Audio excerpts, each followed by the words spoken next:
प्रधानमंत्री नरेंद्र मोदी ने कोरोना से सबसे ज्यादा प्रभावित 8 राज्यों के सीएम से वीडियो कॉन्फ्रेंसिंग के जरिए बात की।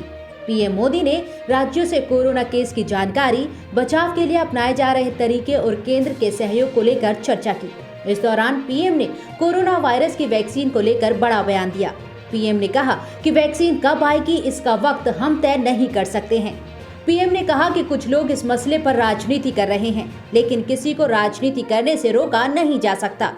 उन्होंने कहा कि अगर मुख्यमंत्रियों के पास कुछ सुझाव हैं तो उन्हें लिखित में दे दें।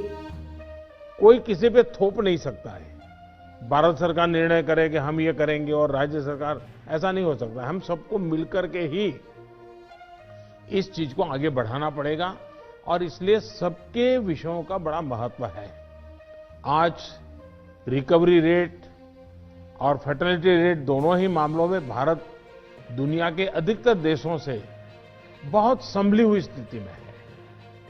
हम सभी के अथक प्रयासों से देश में टेस्टिंग से लेकर ट्रीटमेंट का एक बहुत बड़ा नेटवर्क आज काम कर रहा है। इस नेटवर्क का लगातार विस्तार भी किया जा रहा है। पीएम केयर्स के माध्यम से ऑक्सीजन और वेंटिलेटर्स उपलब्ध कराने पर भी विशेष जोर है।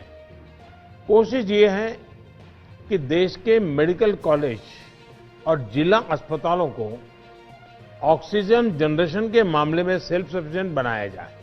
पीएम मोदी ने मुख्यमंत्रियों से कहा कि दुनिया की हर वैक्सीन पर सरकार की नजर है, लेकिन अभी हमें सतर्कता बरतने पर ध्यान देना होगा। पीएम मोदी ने राज्यों से वैक्सीन वितरण पर प्लान देने की बात कही है। राष्ट्रपति और प्रधानमंत्री के लिए खरीदे गए विशेष विमान एयर इंडिया 1B777 से राष्ट्रपति रामनाथ कोविंद पहली बार चेन्नई के लिए रवाना हुए। ये एयर इंडिया 1 की पहली फ्लाइट है। रवाना होने से पहले राष्ट्रपति ने विमान की पूजा अर्चना की। इस दौरान उनकी पत्नी भी उनके साथ मौजूद रही। वहीं इस मौके पर राष्ट्रपति रामनाथ कोविंद ने एयरपोर्ट पर भारतीय वायुसेना और एयर इंडिया के फ्लाइट समेत पूरी टीम से मुलाकात की। ये टीम वीवीआईपी फ्लाइट्स उड़ाती है। B777 सीरीज का ये विमान तिरुपति के छोटे रनवे पर लैंड नहीं कर सकता, इसीलिए राष्ट्रपति रामनाथ कोविंद वायुसेना के दूसरे विमान से तिरुपति पहुंचे। बालाजी के दर्शन के बाद वो दिल्ली लौटेंगे। बुधवार को राष्ट्रपति वडोदरा के लिए भी रवाना होंगे। बता दें कि एयर इंडिया 1 बोइंग 777 एयरक्राफ्ट को खास तौर पर देश के प्रमुखों, राष्ट्रपति, उपराष्ट्रपति और प्रधानमंत्री की देश विदेश यात्रा के लिए तैयार किया गया है। भारत ने अंडमान निकोबार द्वीप समूह से ब्रह्मोस सुपरसोनिक क्रूज मिसाइल के लैंड अटैक वर्जन का परीक्षण किया। परीक्षण के दौरान मिसाइल ने सीधे अपने टारगेट को मार गिराया। इसका टारगेट दूसरे द्वीप पर था। ये परीक्षण ऐसे समय में किया गया है जब भारत और चीन के LAC पर विवाद चल रहे हैं। इस ट्रायल के बाद अब मिसाइल भारतीय सेना में शामिल होने के लिए तैयार है। इस मिसाइल की मार करने की क्षमता अब 400 किलोमीटर हो गई है। ब्रह्मोस मिसाइल एक यूनिवर्सल लंबी range supersonic cruise missile system है, जिसे जमीन, समुद्र और हवा से लॉन्च किया जा सकता है। इस मिसाइल को भारतीय सेना, DRDO और रशिया ने बनाया है। इसके सिस्टम को 2 वेरिएंट के हिसाब से बनाया गया है।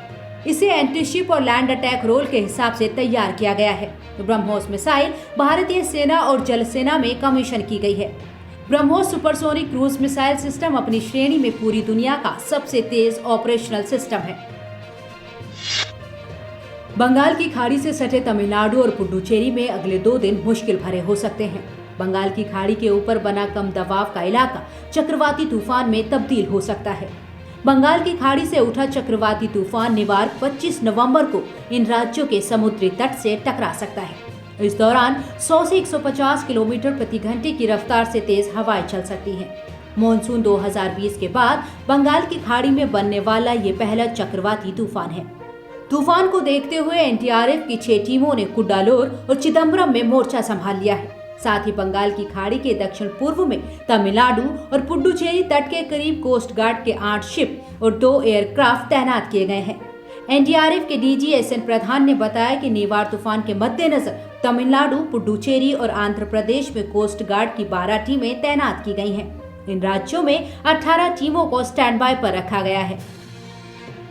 एक साइक्लोन हमारे पूर्वी तट पे एक्टिव हुआ है। वो कल शायद तमिलनाडु, पुडुचेरी और आंध्र का कुछ हिस्सा वहाँ पर आगे बढ़ रहा है और सारी भारत सरकार की टीमें बहुत एक्टिव हैं, सब लोग गए हैं।